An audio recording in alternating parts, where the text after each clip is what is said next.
We are live 364 days a year. What are we doing here? If Dom turns at SummerSlam, I'm shaving my moustache off. I've told you, if that happens, it's going. My lip is cold because of a stupid bet that I made with YouTube. Oh, good. Wrestle's better than Daniel Bryan. Bryan Daniels. Better than Okada. How do you not get sushi after Monday Night Raw? Good evening from Swansea, South Wales, wrestling fans. I'm your host, Ben Allison, and you are watching Wrestling Republic's daily broadcast on the day after John Cena's final appearance on Monday Night Raw. I'm not going to lie, I'm a little bit sad about it. It did get me a tad emotional at times, but overall, last night's episode of Raw was an absolute blast, and we are going to be getting into all of it today. But before we do get into all of it, I need to bring something up, because if you haven't seen this week's episode of the Wrestling Republic Weekly Podcast, well, Clark had a take in it about TNA, and he said that Mike Santana was the lone bright spot of TNA this year. And that was, of course, posted to Instagram, and in the comments, AJ Francis replied, saying, if he was your lone bright spot, your opinion is already uneducated. To which Clark replied, I apologize, I made a mistake. I think you are also a very bright spot. However, I will let the University of Kansas know that I gotta take my education back. My bad, it's all love, my friend. Very funny, very nice. Also, a lot of backtracking, Clark. What? No, not at all. That's my new friend, AJ Francis. He's now my second favorite battle rapper behind the Tuesday Night Delight Shoddy. And you know what I mean? I wasn't backtracking. Wasn't trying to take a shot at him in the first place. So I wasn't sitting here trying to double down on anything that it wasn't a directed shot at AJ Francis. It was a shot at him, though. It was a shot at everybody on that roster apart from Mike Santana. Well, if you wouldn't have ruined my great line that I had coming up, which was he's the one that had to make it about himself. I apologized. I'll take my education back. It is what it is, but he's my new good buddy. We're friends. He liked my comment. I liked his, and we're all good to go. Well, that's good. Everybody's friends. I'm looking forward to breaking down Monday Night Raw from the Garden last night. It's the second most important event at the Garden this week besides KU Duke tonight. And I had to let KU know, obviously, as AJ mentioned, that they got to cancel all my credits. But either way, it was an exciting moment for all of us. I think AJ was as excited as anybody about what I had to say. He took it, right on the chin like a good sport, and very clearly accepted back, my and you just threw in the towel. But I will apologize on your behalf because you were wrong. AJ Francis is right. There are tons of bright spots in TNA, most specifically Leon Slater. And I'm annoyed at myself that I didn't bring him up to defend him on the podcast. I definitely wasn't wrong. You're just trying to start stuff this morning. What are you doing? Yes, you were wrong. I was not. Mike Santana. Leon Slater is a bright spot in TNA. He's on NXT more than he's on TNA these days. He's very bright. Yes, he's very good. I agree. But Mike Santana still got robbed. My point remains. I don't know why all these people are taking it so personally. We do have some comments out of the gates. And you says, I just like to say I'm the reason AJ Francis knows about us now. To be fair, he actually followed us before. He's followed us for like over a year, AJ Francis. But we got numero one saying salute to John Cena for his final ever wrestling appearance on Raw. He will be missed. We got Laurie Taylor in the comments as well. I believe her birthday yesterday, wasn't it? Yes, it was. Happy birthday, Mama. Birthday. Yes, absolutely. We had a fun dinner last night. No doubt about it. Awesome. And also happy birthday to Mickey and Minnie House. But Minnie House? Mouse. Maybe there's a Minnie House going around. Canceled making fun of the female Disney characters. Jeez, but Minnie House. It's not just a good day more trouble today. than me with AJ Francis. You keep dissing Minnie like that. Maybe Minnie's going to have to team up with AJ Francis to take on you and me at the next TNA show. See if that helps him out anymore. But Also joining us today, we have a debut. Very, very excited for this one. Welcome to the Wrestling Republic Daily Broadcast, Davis. Welcome. Thank you for having me.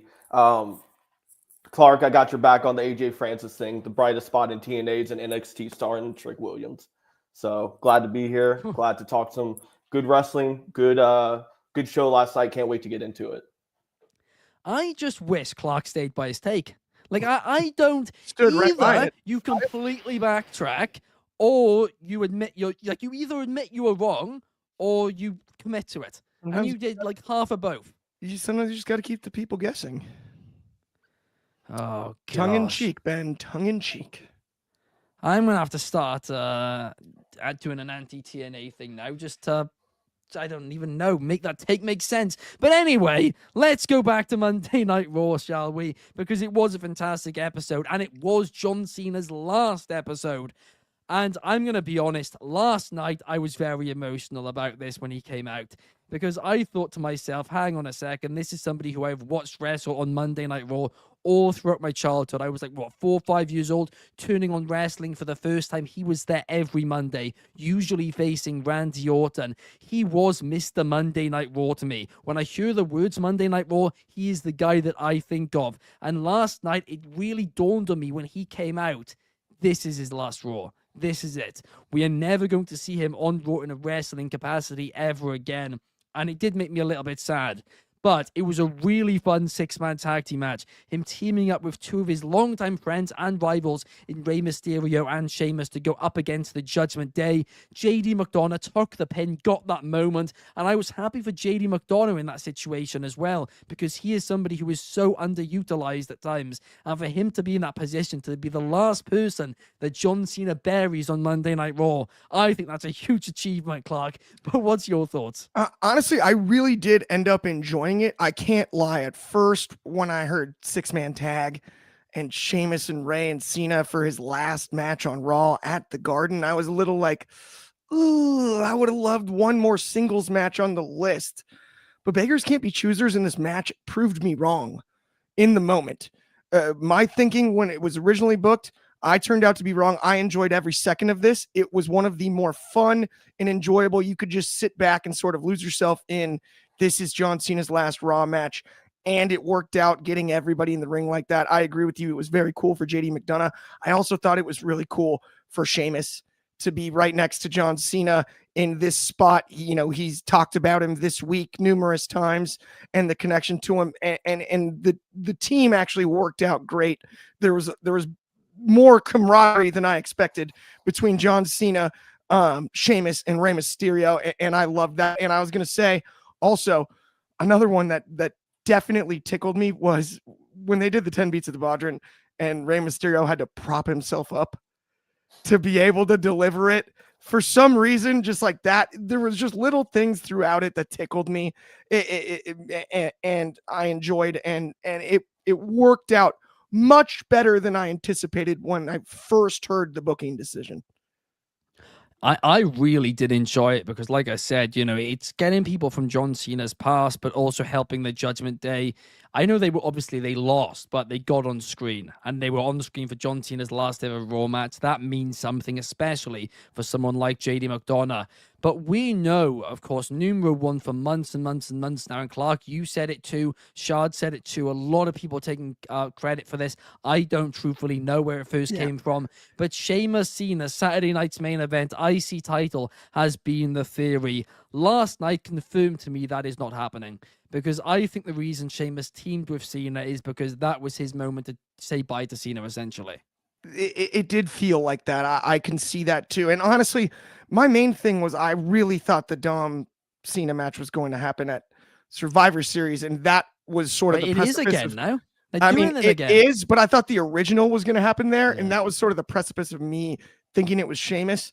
The fact that it happened earlier than that, it leads me to believe it's a little. I'm not walking back. I think it still could possibly actually be Sheamus, to be completely honest, but I'm not as confident as I once was. I think it's 100% Gunther, but I think we'll talk about that later on in the show. Because, Davis, I also want to get your thoughts on this. The last ever John Cena appearance on Monday Night Raw. Yeah, so last night was super emotional for me. As somebody who followed Cena since middle school, followed him when I graduated high school, got my first job. Now I'm a father of my own, or I'm a father myself, and I got a daughter and a son. Last night was super emotional because my daughter is a huge Cena fan, and a lot of people that within the Wrestling Republic community know that I'm going to DC to watch Cena's last match. Unfortunately, she will not be going with me, and she's going to be out of town for Thanksgiving weekend. Last night was that last moment I got with her to share that moment, so it was very sad to see, but it was something I'll probably take with me for the rest of my life. As far as the moment goes, I loved every bit of it. I thought a 6-man tag, I was beating the door down all day for a 6-man tag match because it does a lot of things. It gets a lot more people involved into the match, which Cena loves. He loves bringing people up with them. I know I may get a little hate for that one because Cena's known to go over on a lot of people, but he wants to bring other people up. He got Sheamus involved, Ray involved, JD, Finn, Dominic. I loved every bit of it. It also keeps Cena safe. It keeps him from not being injured. I think an injury at this point would be just detrimental to the whole retirement tour. I loved every bit of this. Just protected Cena. I think it sets a good match for Survivor Series, a good moment for Dominic if they do choose to go that route. But yeah, everything I loved everything about this. It absolutely was a blast. There is no denying it. And like you said as well, those moments where, you've watched John Cena with people for so many years, and now he is it's the last time. And of course, we've been preparing ourselves for this moment for a year now, for over a year, really, because he announced it almost 2 years ago. But it's been a full year of having John Cena in WWE. We're coming right to the end of it. But it has gone fast, and it still feels like it is coming too soon, Clark. I mean, look, I know you're not the biggest Cena fan, but surely. You know what I really thought about last night is not only just like it's the last Raw for Cena, but Cena's history at the Garden. This guy pretty much, the Garden has hosted more live events, house shows, if you will, right? In the words of Dusty there, than anybody. And John Cena's probably main evented as many of them as if he's not number one, he's in the top 2 or 3 most main evented Garden shows, whether it be a TV taping, a pay-per-view, or a PLE, I apologize, or a live event. Not only that, the Rumble return way sooner than anybody thought at the Garden. It was pretty special. I think that the last Raw, it's pretty cool. He did the last SmackDown in Chicago in hindsight. And this is one of those that I do think there are parts of this Cena retirement tour that in hindsight, we're going to view more fondly than we did at the time. And one of them that I thought it was very beautiful and poetic that his last SmackDown was in Chicago. His last Raw was in the Garden. He wins the IC title in Boston, his hometown. You really checked a lot of boxes here late, as much criticism as there was about the heel turn and the initial stuff in all of this. And so it's not that I'm not the biggest Cena fan. I have immense respect for John Cena. I think he's one of the best to ever do it, if not the best. But certainly on paper, he's the best, right? There's nobody with more accolades. That is undeniable. But at the end of the day, I even got nostalgic yesterday and definitely really enjoyed it. It was a cool way to send off John's final Raw and final television appearance. I guess it is Netflix now, so I'm thinking aloud right this second. I'm kind of stumbling over that. But it's still TV to me, right? It's different than a PLE, and it is the final television match. It was a unique and cool way to do it, and they've gotten a lot more right than I think I personally have given credit for along the way. Wait, really? Honestly, I've been critical of a lot of things, and I till just today, basically, I feel like I didn't give the full credit to the Chicago thing because my initial reaction was that can't possibly be the last SmackDown. There's not enough dates left, and in hindsight, I'm like, okay, but it's based on the travel schedule, you can't book another SmackDown in Chicago. It would have had to be a different SmackDown in a different city. I actually I'm not as frustrated with the decision for the SmackDown to be that long ago as I was when it initially happened. And I'm still frustrated about it, or at least I'm frustrated about the fact there is no more weekly shows. His last match is not going to have a Raw or SmackDown to build it up. John Cena's last ever match is going to have no build. Fact, no build. But I think the point of that is the tournament, and you've got to see some sort of a video message. He'll be on screen.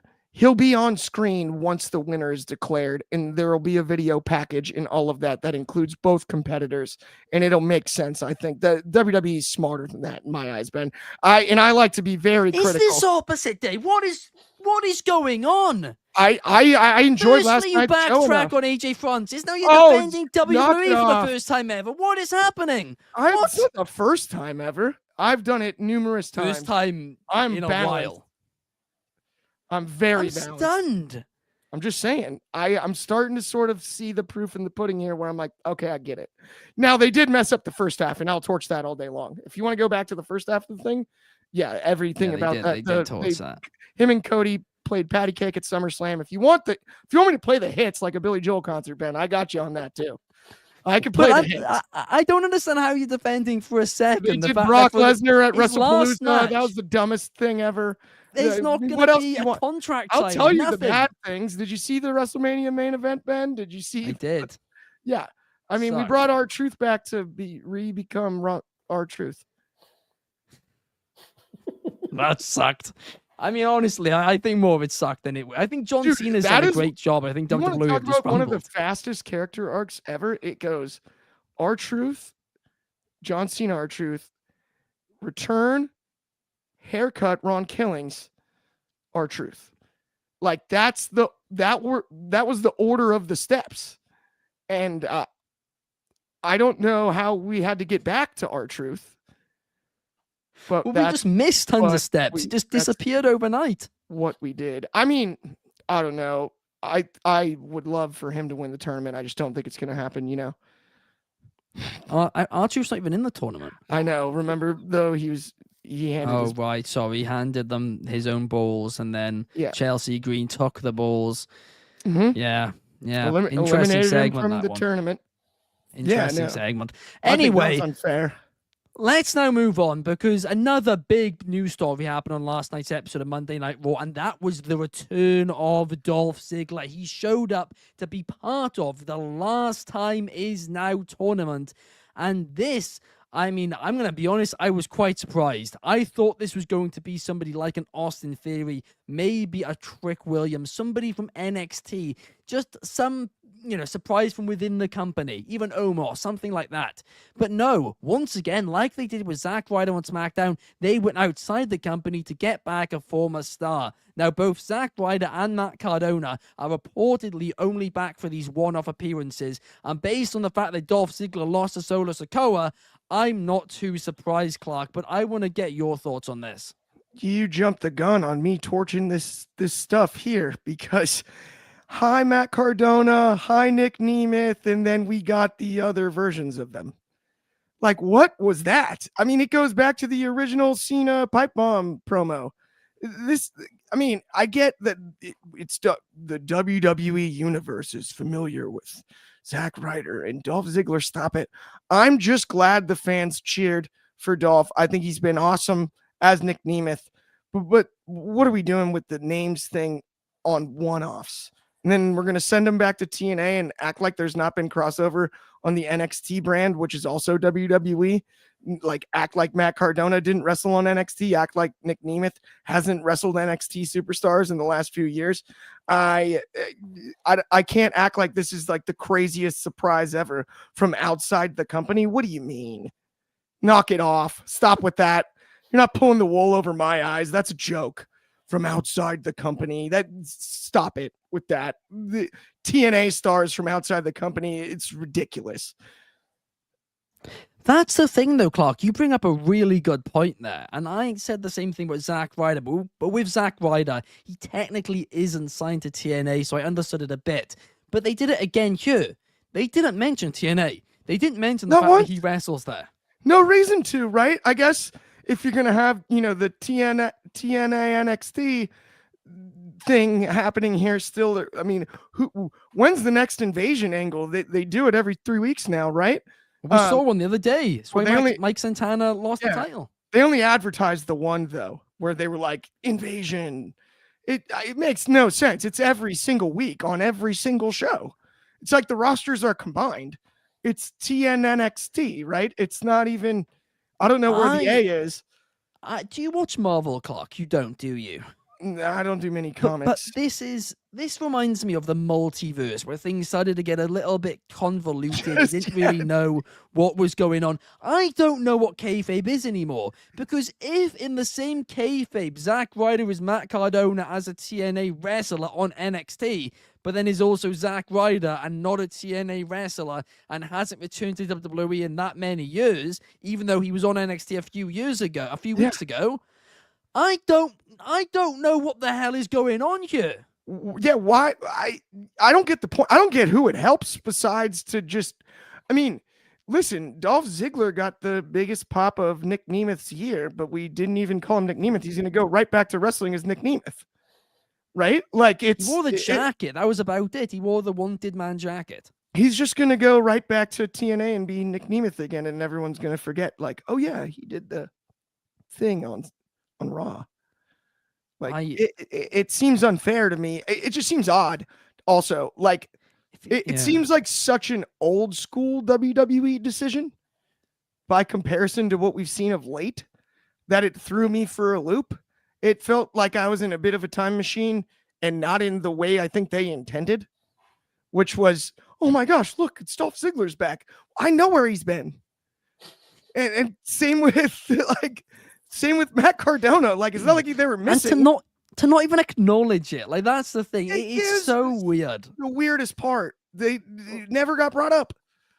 I don't get that at all. In kayfabe? Maybe that's the answer. Maybe in kayfabe they are different entities, and that's what's confusing us. Zack Ryder and Matt Cardona would make a heck of a tag team, but you figure out how to book that one, Ben.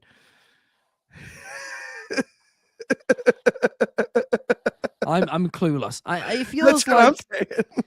Look, I was thrilled to see Dolph Ziggler back. I was thrilled to see Zack Ryder back this past week as well. I'm not complaining about that. I don't want to come across like I am. But my kind of issue is like, it kind of feels like our intelligences are like being insulted a little bit. Yeah. For a cheap pop. Like, just don't treat us dumb, because you also do acknowledge TNA on the main roster programming. Like you said, it was like an old Vince move where they wouldn't acknowledge it. Yeah. But they've had the TNA belts on the main roster multiple times. It makes no sense to me. I cannot figure. AJ Styles, we're talking about TNA like crazy. He's wearing old TNA gear. We're announcing things like that like a month ago. That's not that long ago. I don't know. I'm clueless. I'm absolutely clueless. But there is also another big news heading, as pretty much all of last night's Raw was a big news heading. But there was another big thing too, because Maxine Dupree is the new Intercontinental Champion. I genuinely did not see this one coming, because she defeated Becky Lynch yesterday with a little bit of help from AJ Lee, a little bit of a distraction, but still, it was a clean win, and we have a new Intercontinental Champion. Davis, I want to get your thoughts on this one out of the gates. Yeah, there's a lot to unpack here. With this, we're going to unpack it as one box. First of all, welcome back, AJ Lee. Glad for you to join us finally. With Becky Lynch has done wonders for that Intercontinental Championship. I think we need to give her flowers.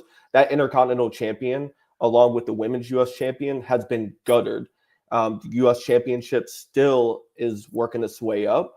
With the Intercontinental Championship on the women's side, Becky Lynch created this aura around it to where whoever does carry it from here, it means something. Now, as far as Maxine Dupree winning it, I think this is an amazing booking decision. However, I don't think it's a long-term booking decision. I think this is something that leads to my prediction is a Roxanne Perez. I think this championship is going to eventually go to Roxanne Perez. But as far as Maxine Dupree winning this, I think this is an amazing spot. It gave us that 1-2-3 kid over Razor Ramon, that kind of vibe, that big upset. As far as what this leads for Becky Lynch and AJ Lee, It looks like War Games. That's a topic for another discussion. But as far as Maxine Dupree winning, I'm so happy for her. I just don't think this is a long-term decision. Do you know what? I do probably agree with you. I don't think she's somebody who's going to be having a long reign with this championship at all. And Roxanne Perez, you say? That could be interesting. With Roxanne Perez, I think all roads lead to one person. That one person's not here. That one person's out with an injury. Liv Morgan. And of course, there was a lot of rumblings. A lot of fans theorized that she was going to return last night, and obviously she didn't in Liv Morgan. But, I mean, when she does return, I imagine it is going to be a few months away yet.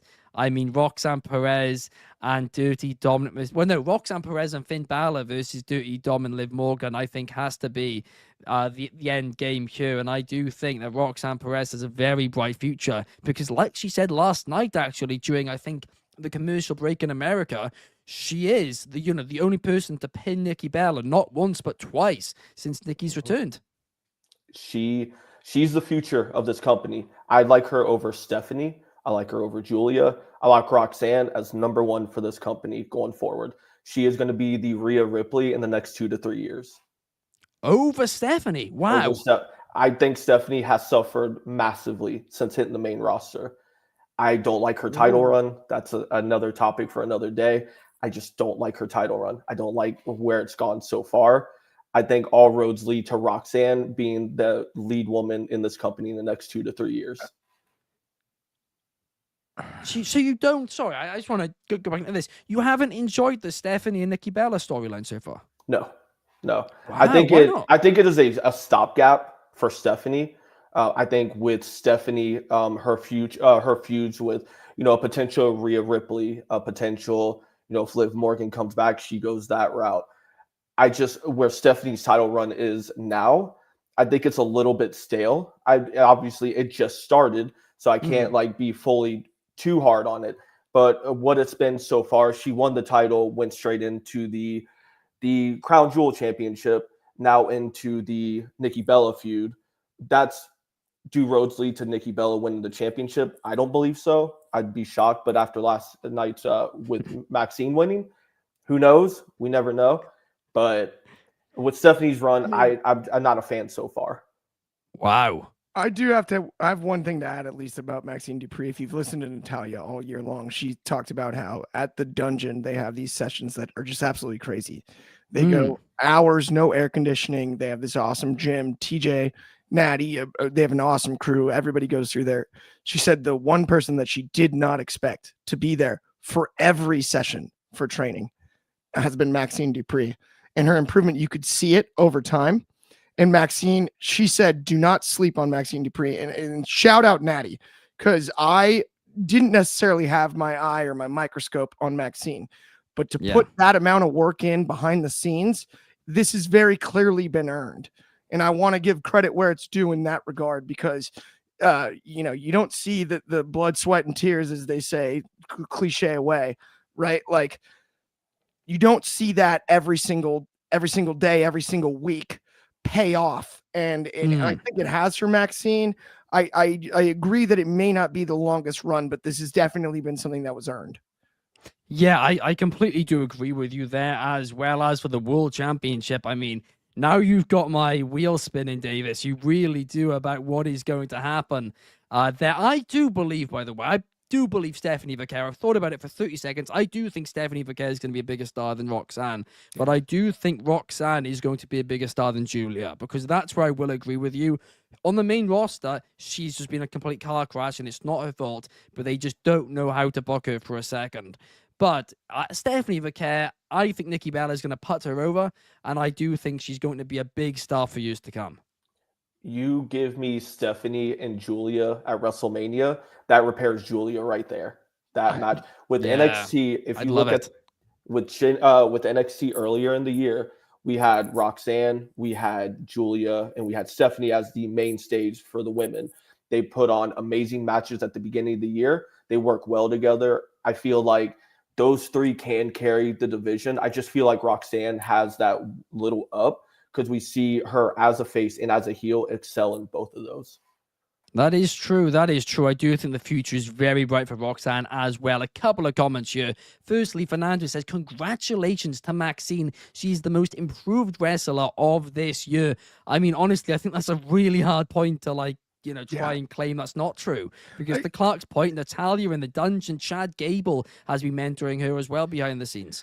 I mean, it's not that long ago. She was a cheerleader for the Los Angeles Rams. And that's a big enough accomplishment as it is. So if you reach that level of athleticism and you're able to be a professional athlete in that sense, which if you're an NFL cheerleader, that is absolutely being a professional athlete. If you can do that, and then with that mindset, what she's been able to accomplish this year, I think it's otherworldly. I think it's really cool too, because given the route that she made it here, it's almost perfect because you didn't see it happen all the way on TV until she had already improved, is the way I feel about it, if that makes sense, right? No, because she was on TV almost straight away, but she was training in the background, of course. But also, what happened to her brother as well? That's a good one. Max Dupree. Yeah, I'm not even sure. what happened to him. Looked a bit too old, I think. Yeah. Anyway, up next, let's move on. Older brother. Let's move on to talk about the main event, or the main event segment, right?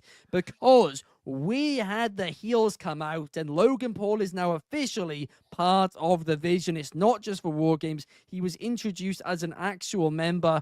I'm a little bit divided on how I feel about that, but that's a conversation for another day. The fact is, all the heels came down, Drew McIntyre came down, then all the baby faces came down, and then Brock Lesnar came down to join the Vision for War Games. Look, we all knew it was going to happen ever since that segment just after SummerSlam between Lesnar and Heyman around WrestlePalooza. We could tell what was going to happen.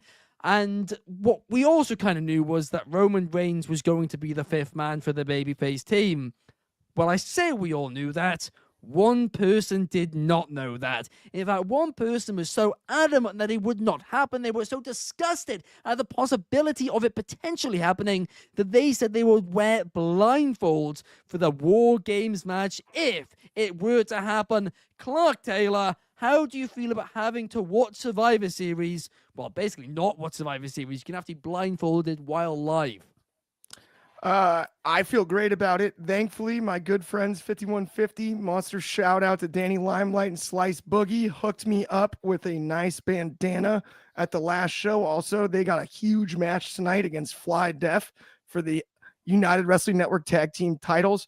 Monster shout out. So I've got a sick blindfold ready to rock.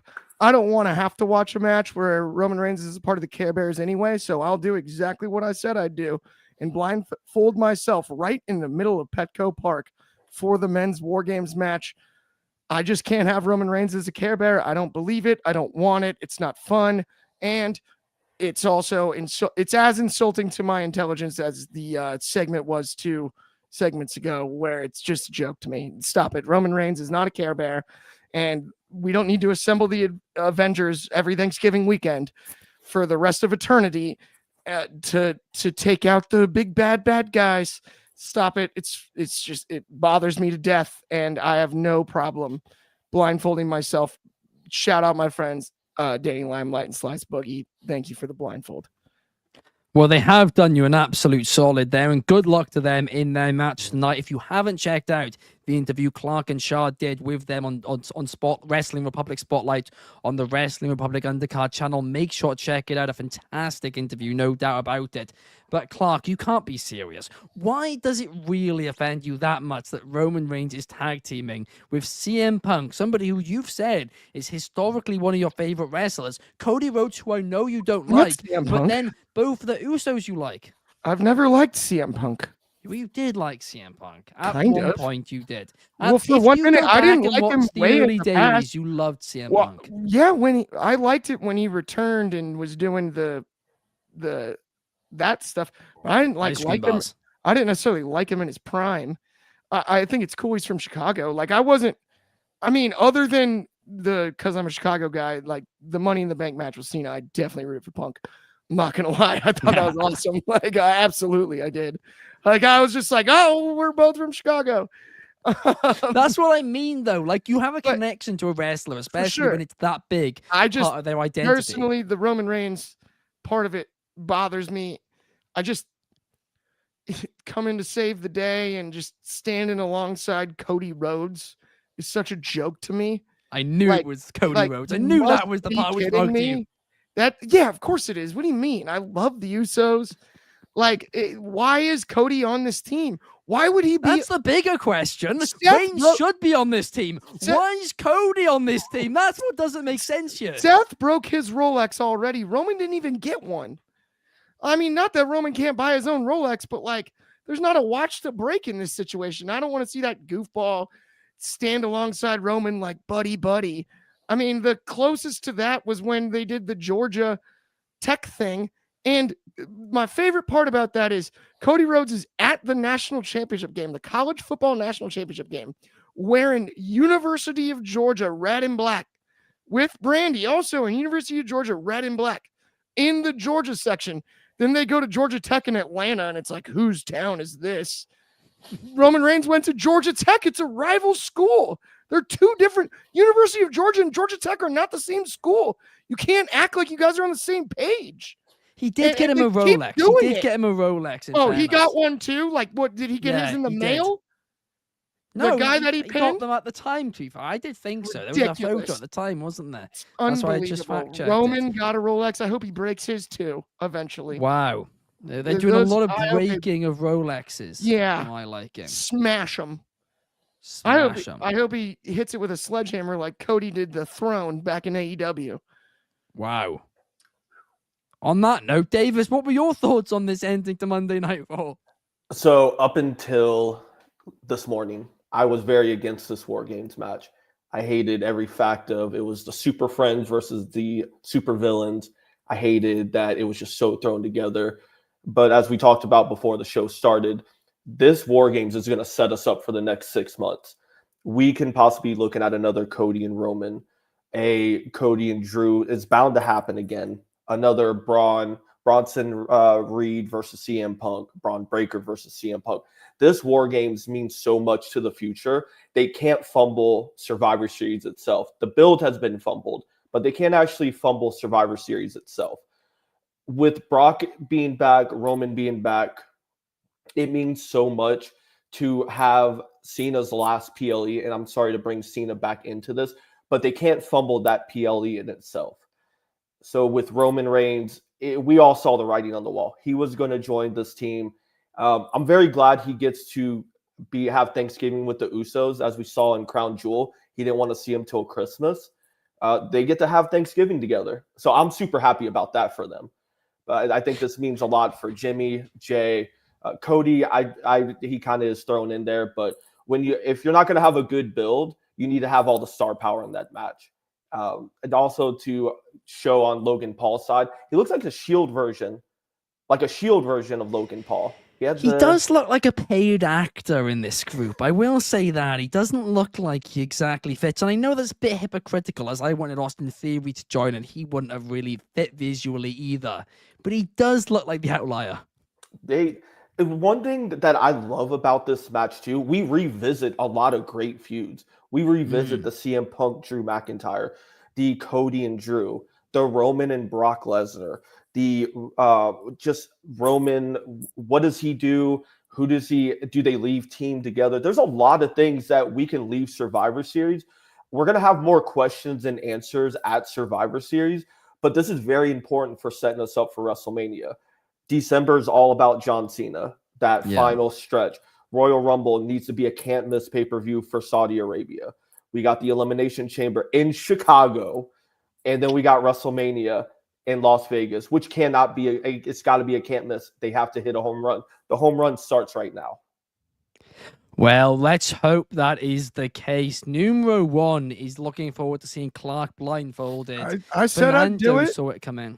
You are. You are going to be doing it live. God, Numero 1 says Logan just doesn't visually suit the group. They should have brought in Omos. I mean, we're going to have to talk about this, I think, maybe on tomorrow's show about Logan in the Vision, because it is a bigger conversation than I think we've had, considering now we Oh. know he's an actual member. It's one of the most odd decisions I've ever seen, although I will say the affinity that Paul Heyman has shown for Logan Paul before all of this seems like it's starting to pay off right now. And this just smells of Paul was like, well, we ought to go with Logan, right? Like, this is, in my eyes, that's the only way I see this going down. They hung out real great on the podcast, got along nice. Logan's doesn't say nice things about a bunch of people. He says nice things about Paul Heyman and has for a long time. And Paul Heyman doesn't say many nice things about people, but then he says nice things about Logan Paul. I think this was a match made in heaven. This was the backup plan. If there was one, even if there wasn't one, Paul was like, oh, let's call my new buddy Logan.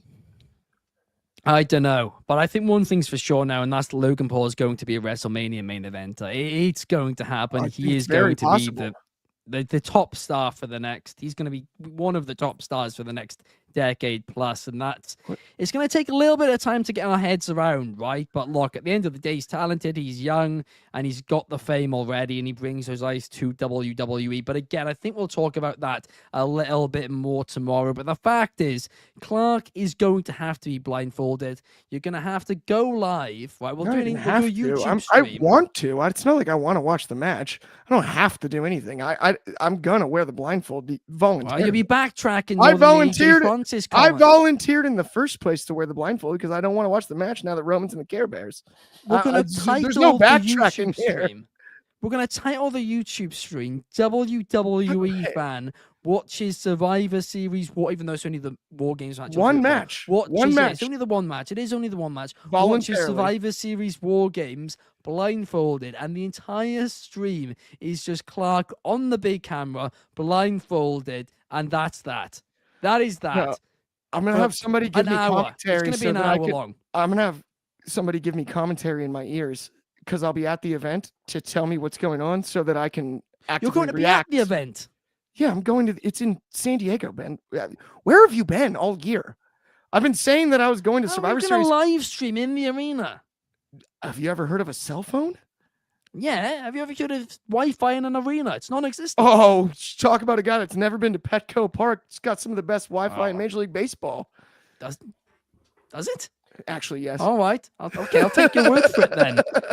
So, Jack Island's looking forward to it. Shout out Jack Island.